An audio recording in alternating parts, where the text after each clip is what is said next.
Lelo panyansa voice box mkulu wina akulankhula kunena kuti ndizoona kuti pamene boma lakweza misonkho masalale a wanthu ogwira ntchito mboma atsika. Koma zonsezi vuto lake si boma la chipani cha Democratic Progressive Party DPP komanso mtsogoleri wa dziko lino olemekezeka Professor Peter Mutharika. Mavuto amenewa akuchokera ku boma la MCP ndipo a DPP akukweza misonkho pofuna kuthana ndi mavuto amenewa. Mkulu amene akunena kuti kuli bwino kuti adzitendera ndalama yochepa koma ngati afuna kugula forex adzikayipeza ku banki pa mtengo wabwino. Tikali modzi pa Panyansa voice box tamvera akulu amenewa ndipo akamaliza timati musangochoka mutiuze maganizo anu in the comment section below pompano Panyansa voice box.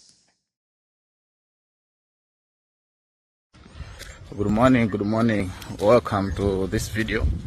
Last week anduna azachuma atapanga present budget ku parliament kucha tinaona essage ya ma comments kuchokera kwa anthu even amene sadziwa economics amayikirako ndemanga zakhuzana ndi nkhani ya zachuma kwambiri. Nkhani imene inavuta ndi khuzana ndi masalaries ama civil servants. Alright, anduna nanena kuti zero tax band yakwera kuchokera pa 150,000 kufika pa 170,000.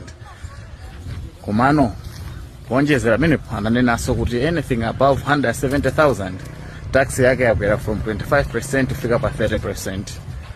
Kodi zimene zikutanthauza chani? Ena amanaura asalale yatsika, ena yakuti yakwera, ena osadziwa masamu wetu. Koma chilungamo chake nchokuti salary yatani yatsika, ndithu yatsika ni ma percentage angapo. Okay, mwachisanzo munthu amene amalandira 500,000 mbuyo ndekuti akamudula tax imene azikhala kulandira 412,500 something like that. Koma panopa ndekuti azilandira around 401,500. Kutanthauza kuti salary yatsika ndithu kandi 7 to 8,000. Okay, kodi izizi does it mean kuti MCP is better than DPP? Ena kuganiza choncho, koma ineyo maganizo anga ndokuti this does not make MCP better. Actually MCP is still worse. Actually MCP is responsible for all this. Iziphinjo izizi zikubwera chifukwa cha MCP. MCP ndi imene ikutipangitsa kuti ife tiphule njwera ya moto ngakhale panopa. Tikumvabe kuwawa kwa MCP ngakhale achoka mbomamo. How? Okay, let me tell you this. Zomwe akupanga panopa aboma la DPPs ndi kufuna kubwezeretsa chuma nchimake pogwiritsa ntchito physical discipline. Okay, nde izizi sizingachitike tonse tikusangalala kapena masalaries akukwezedwa nkumayembekezera kuti pakhala physical discipline zosatheka zimenezo, zosatheka olopang'ono. Okay, ndikupasani chisanzo.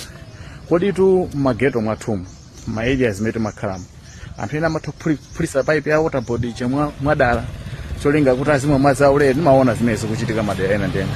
Koma water board aja sopusa amangotenga madzi amene atayika aja nkwapanga share amongst all the residents adera limenelo. Ndoti ma residents aja alipira madzi mokwera kwambiri than imene amalipirira. Ndikuti water board aja panga recover ndalama mwina sikupanga profit pa zinthu zimene anthu aja amaganiza ngati kuti akuabera water board madzi. Okay, izi zinthu zomwe zachitika exactly zimene amanamveka amapanga mparliament muja. Chomwe amachita nchakuti 67 billion imene aidya ngati makaka iji yangogawidwa kwa ifeyo kuti tibweze. Okay, tibweze tipange cover ndikuti zitupyazo tiziphulisa ndifeyo ma civil servants okhaokha.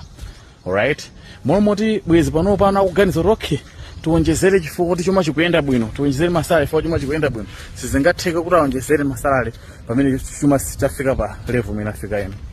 Komanso ineyo kundipatsa 400,000 ya panopa koma ndalama ikumapezeka $dollars m'banki ndikundipatsa 412,000 koma ndalama ndikupeza pa black market. I would prefer kuti ndizipeza 405,000 ya ndalama yake zipezeka m'banki. Okay, pang'ono ndi pang'ono mwina m'banki ziyambopanga improve kuti dollar izipezeka pa 1.750 imene at least that's much better because ndoti munthu uyu amene akulanda 400 ya ku 1000 akulandira $200 koma mbuyo mucha amalandira less than $100. Okay, so mwachilungamo chake nchoti value ya maneyo when it is related to the bank at exchange rate ndekuti munthu panopa akulandira ndalama yambiri kutani mmene amalandira ndalama yambiri ya MCP. Even akanakharonjezera 15,000 sikanakhala yaphindu mulamuliro wa MCP. Alright, so ndizowawa kuzimva koma chilungamo chake nchakuti it will be better than before. That's how I feel. Okay, imagine ndalama yokwana 67 billion yoti imene igwira ntchito for 6 months. Alright, imene igwira ntchito for no, not 6 months but 12 months. Igwiridwa ntchito mu 6 months ndikuonjezeranso ndalama zina. What kind of behavior is that? Kufuna kulitengera kuti ziko kuti mafuna mukalimaliza ziko ndiye ine upite kuti it does okay kuipa kwake mtima ine sindo kumvesa kuti ndingayerekeze ndi chani. So IMCP boma lankhaza kopsa kwambiri kwa Malawi including ma civil servants. Ngati pale munthu amene tikuye naye most nda MCP osati DPP. Actually DPP ioneka yoipa kwambiri because he's trying to reverse my mistake amene MCP inapanga. Okay, and therefore tikuye nati khale so patient to save including in amene ndizowawa ndalama nzochepa koma I don't think there's another alternative to do it, to do this to solve this problem apart from kuti pabwere a physical discipline, a serious physical discipline yoti ifinya tonse koma at the end of the day things will be better. That's how I felt. Yeah, so I know kuti ena mukuyana video mundilalatira koma ndikudziwabe kuti mukhoza panga zimenezo either ifwa cha umbuli kuti simukumvesa zomwe ndikunenazi kapena kuti mumapanga watu ko blind loyalty yongofuna ngosapota chipani ngakhale chipani chichupanga zinthu zaufite zoyipa zofuna kuti zavulaze anthu. Ndeni ngobwerezaso kuti mu 2090 mumene muzabwera kuzalamulira please sankhani munthu amene economics amayidziwa kwambiri amatha kuyenda simo komanso munthuyo ali ndi patriotism. Chifukwa chomwe ndikuchiona chomwe chinavutanso mphali ya MCP apapo ndikusowa kwa patriotism, kusalikonda zikoli limakhala ngati kuti ziko tangu apasira kuti after kantchito kwawo kamaliza azibwerera kwawo azikakhala kwawo mmene pano pa zinthu zilili, which is very bad.